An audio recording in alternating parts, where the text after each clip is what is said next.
pag-aaralan po natin today, mga kapatid, is hermeneutics. Ayan po. So, pamilya naman po tayo kay Jesus. Ayan po, alam naman po natin na ating Panginoong Jesus ay pinako sa krus. Para ano po, bayaran yung ating, alam mo yung utang eh. Bayaran yung ating mga kasalanan. Ayan po. So, kapag sinabing bayad na po yung kasalanan, may gagawin pa po ba tayo? Wala na. Ang gagawin na lang po natin is manampalataya sa Kanya hanggang sa araw ng Kanyang pagbabalik. So, sinabi po sa unang Thessalonica chapter 5 verse 23, nawa pagkaingatan niyo yung katawan, kaluluwa, at espiritu. So, dati po, nung hindi pa ako mananampalataya, akala ko isa lang ako. So, tatlo po pala tayo, tita. Ano pala niyo, tita? Tita Wilma, tatlo po pala tayo. Ngayon po, meron po pala tayong katawan, kaluluwa, at espiritu. Na nais, ipaalam sa atin ng ating Panginoon sa dapat natin alagaan. Ngayon po, so sa English po, ang katawan, kaluluwa, at espiritu, ito po tinatawag na body, soul, and spirit. So yung body, ayun po yung nanggaling sa lupa. Ngayon po, yung gumawa ang Diyos ng tao, nilikha niya ang anyo ng tao sa pamamagitan ng lupa sa labo.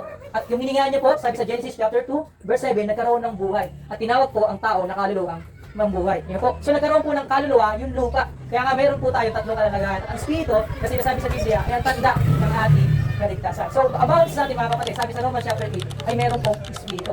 Sapagkat kung wala po ang espiritu ng Diyos sa atin, hindi po tayo pwedeng makapunta sa langit. Yan po. So ngayon po, dahan-dahan po natin pag-aaralan mula sa pagkakilala kay Kristo, mula sa pagkaalam ng salita ng Diyos. So, unang-una po natin dapat malaman mga kapatid, kung ano nga po ba ang sentro ng pananampalataya.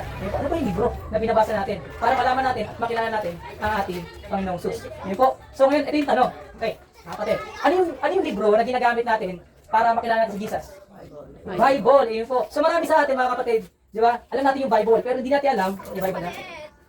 Pero hindi natin alam kung ano nga ba yung kahulugan nito. Yan po, alam natin, basta si Jesus andito. Yan po. So, yan po, yung Bible mga kapatid, kung ating bubuksan, so hermeneutics, no? So, kung ating bubuksan, ang Bible po ay hinahati sa dalawang bahagi. Ito po yung tinatawag na lumang tipan at bagong tipan. So, sinulat po ang Biblia noong pang 2,000 years ago. So, ano year na po ngayon? 2026. So, isipin niyo po mga kapatid kung gaano nakatanda yung Biblia. 2,000 years ago, naisulat na po ito dati ng mga eskriba sa panahon, hindi lang po sa panahon ng ating Panginoong Sus, maging sa panahon ng mga propeta. Kaya nga po sabi sa John 3:16, sa pagkagayon na lang mga pag-ibig ng Diyos, ibinigay niya yung kaisa-isa niyang anak. Para ano po? Para lahat po tayo sumampalataya at mag-aral ng salita ng Diyos. So yung Bible po mga kapatid, kung ating bubuksan, may tinatawag po dyan na lumang tipan at bagong tipan. So sa tingin niyo po mga kapatid, ano yung lumang tipan? Luma. Luma nga eh. Diba? Yun yung ano, sinauna pa. Okay. So, pag sinabing lumang tipan mga kapatid, ito yung tungkol sa mga propeta, ito yung tungkol sa mga pare, ito yung tungkol sa mga sinaunang tao. Sa lumang tipan, dito rin po natin mababasa kung paano ginawa yung mundo. So, sa unang araw, nagkaroon ng liwanag. Yun po, hindi agad nagkaroon ng tao. Sa unang araw, nagkaroon ng liwanag. Sapagkat nung unang panahon mga kapatid, meron lang dati dagat at nababalot tayo ng kadiliman. So, sa pangalawang araw, ginawa ng Diyos ang, ano po? Liwanag. Liwanag, meron pa po liwanag. Ginawa ng Diyos ang kalawakan. Hindi po. Dito, pinag-iwala niya yung tubig sa kapwa tubig. Kaya nagkaroon tayo ng kalawakan at langit. So dati, wala pang langit. Wala ring kalawakan. Pero dahil sa Biblia, sa lumang tipan, malaman po natin mga kapatid. At alam naman natin, sa ika-6 na araw, ginawa niya ang tao. Yun po, sa ika-7, siya ay nagpahinga. Kaya tuwing linggo, tayo ay nag-church. Dahil po sa ika-7 araw, nagpahinga ang Diyos sa lumang tipan. So ano naman po yung bagong tipan? So yung bagong tipan, dito naman po natutukoy yung buhay ng ating Panginoong Sus. So ibig sabihin, sa lumang tipan mga kapatid, hindi pa buhay si Jesus. Po. Yes, amen. Wala pa, di pa siya nagkakatawang tao. Sabi sa Philippians chapter 2, verse 6 hanggang 8. Hindi pa siya nagkakatawang tao katulad natin. Sabi sa John chapter 1, verse 14, yung salita nagkatawang tao at sumama sa piging ng mga tao. Yun po. So yung ating Panginoon sa katawang tao sa John chapter 1, verse 14. So mabasa po natin yun lahat sa lumang tipan. Pero ano nga bang ibig sabihin ito mga kapatid? Sa lumang tipan, ang ibig sabihin po kasi ng tipan, ito po yung kasunduan. So narinig niyo na po ba yung kasunduan? So ibig sabihin, ititawag pong lumang kasunduan at bagong kasunduan. So sa bawat batas mga kapatid, may sinusunod tayo para makarating tayo sa langit. Sa lumang tipan, makikita natin na meron ditong 10 utos. Yan. So sino po ba dito nakakaalam ng 10 utos? Yan, 10 utos. Magbigay ng isa. Okay. Huwag maganakaw. Tita Cherin. Okay, sino pa? Mahalin mo ay Diyos ng higit sa lahat. Hindi, bagong tipan. Bagong tipan, bagong utos. Okay, okay. Mahalin mo ang Diyos kasasama sa ibang Diyos. Okay, next. Tita. Huwag pumatay, huwag makikiapid. Ano ba po? Mahalin mo ang mga magulang. Amen. Mahalin ang Magulang. mga magulang. Ano ba po? Okay. So may isa-isayin natin. Okay, para malaman natin ano ba yung kasunduan. Paano ba nagkakaroon ng buhay na walang hanggan dati yung mga Israelita? At paano naman nagkakaroon ng buhay na walang hanggan yung mga sa bagong tipan. Yan po. So dito mabasa natin sa lumang tipan sa Exodus chapter 20 mga kapatid, yung unang kasunduan. Yan po. Ano ba yung unang kasunduan ng Panginoon? Sabi dito, ang unang kasunduan, mga kapatid, huwag kang magkakaroon ng Diyos. Ano po? Maliban sa atin. Ito ang unang utos na may kalakip na pagpapala. Amen. Po. So malinaw mga kapatid, sa unang utos, dapat si Lord lang dapat ang inuuna mo. So malinaw na dapat kapag kahit nagtatrabaho ka, dapat may ka nag-pray. Sige po. Amen. So yun po yung sabihin ng unang utos. Ano po yung pangalawa? Sabi dito, yan, basahin ko po huwag kang gagawa ng larawang inanyuan ng sa langit, na sa lupa, at sa dagat. Yun po. So ano ibig sabihin nun? So dati, yung mga Israelita, sa panahon ng mga Israelita, mga kapatid, gumagawa sila ng mga Diyos-Diyosan. Yun po.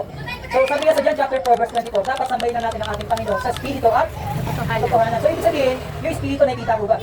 Hindi po nakikita ang Espiritu. So ibig sabihin, yung Diyos walang nararamdaman. So sinabi ko sa ikalawang utos, sabi yan sa Bible huwag po tayong gagawa ng inanyuan sa langit, sa lupa, sa dagat.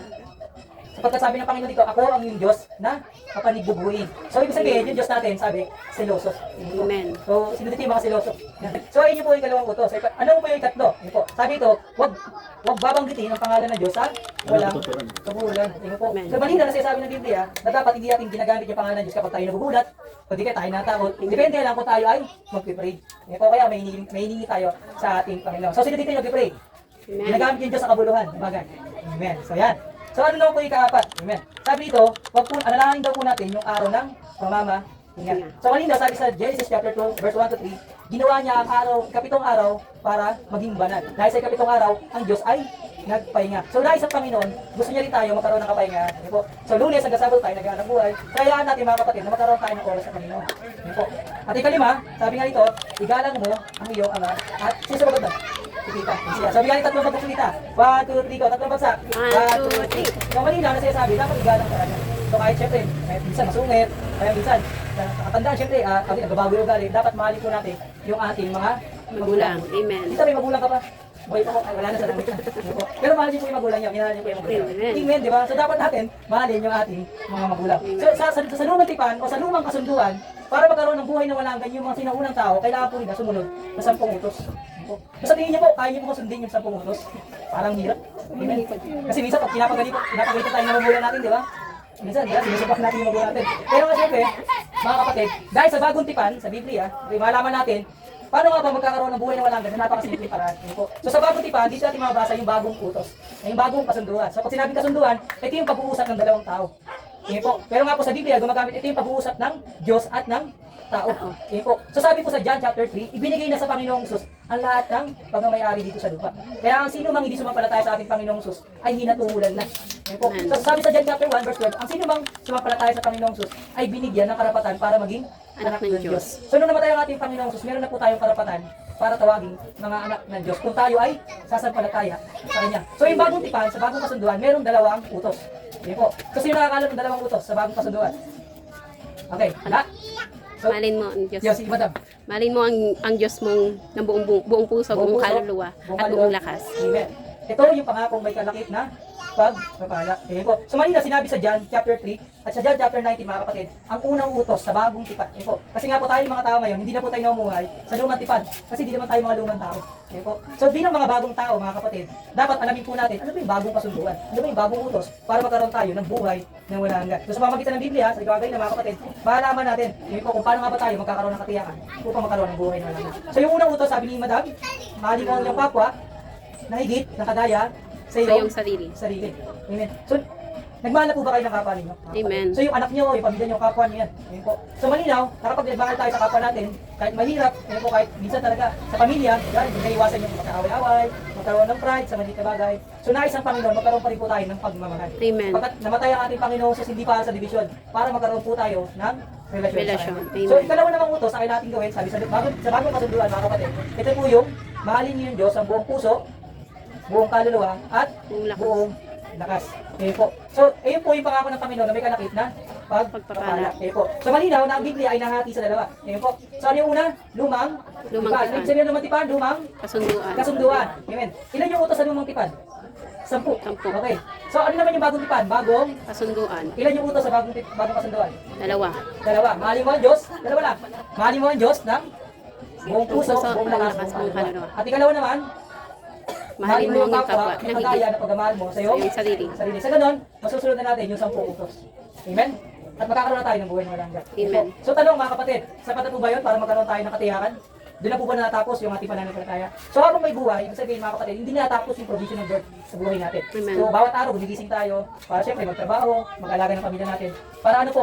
Para masuplayan natin yung pangangailangan ng ating pamilya, hindi lamang sa pinansyal, maging sa pagmamahal. Amen. Kaya malinaw, sabi nga po sa Joshua chapter 1 verse 8, huwag nating kaligtain na basahin yung aklat ng kautusan araw Araw at at gabi. So ibig sabihin, kapag huwag kaligtaan, huwag mong kalimutan. Di ba Amen. makalimutan mo yung rice cooker, tulog na yan. Basta huwag mo lang kalimutan, magdasal. Amen. Huwag nyo lang kalimutan, manalangin at makinig ng salita ng Diyos. Sapagkat ito yung nagbibigay sa atin ng buhay na walang hanggan. So bagamat hindi tayo mayaman, wala tayo sa mamahaling mansyon, wala tayo sa aircon na lugar, pero kung may Diyos tayo, mayaman ka. Because Amen. God is bigger than what you think, mga kapatid. Amen. So malaki ang Diyos kaysa iniisip mo. Amen. Ngayon po, so ikaw, mag-i-start ka pa ng family mo, o di kaya, nag-aalaga ka ng apo mo, di ba?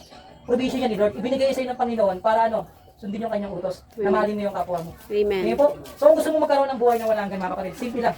Alamin mo yung Biblia, basahin mo, mag-church ka, at ano, lalapit ka sa pangako ng Panginoon. So yun lang. So yun lang naman yung topic natin today.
Has the power to heal.